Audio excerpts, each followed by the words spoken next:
সশস্ত্র বাহিনী দিবস উপলক্ষে মোংলায় নৌবাহিনীর যুদ্ধ জাহাজ সর্বসাধারণের জন্য উন্মুক্ত রাখা হয়েছে। দিগরাজ নৌঘাটিতে দুপুর থেকে বিকেল পর্যন্ত নৌবাহিনীর যুদ্ধজাহাজ বিএনএস কোপোতক্ষ দর্শনার্থীদের জন্য উন্মুক্ত করা হয়। জাহাজটি দেখতে সেখানে বিভিন্ন বয়সের বিপুল সংখ্যক মানুষের ঢল নামে।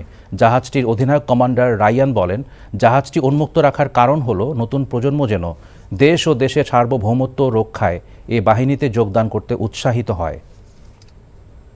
চুলতা কবেকার অন্ধকার বিদিশার দিশা, মুক্তার শ্রাবস্তির কারুকার্য। চেষ্টা করবেন রাত ৯টার মধ্যে বাসায় চলে আসার। মেইন গেটে তালা লাগিয়ে দেওয়া হয়।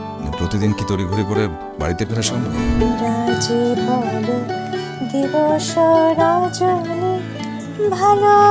একটা কথা বলতে চাই, তুমি ভীষণ সুন্দর গান করে।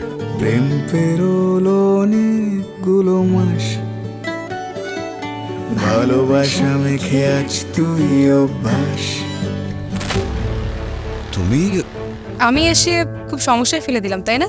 আসলে গাছ আর সম্পর্ক দুটোই একই রকম। জীবন্ত রাখতে হলে যত্ন নিতে হয়। ভালোবাসার বিষয়টা আপেক্ষিক, এক একজনের কাছে এক এক রকম।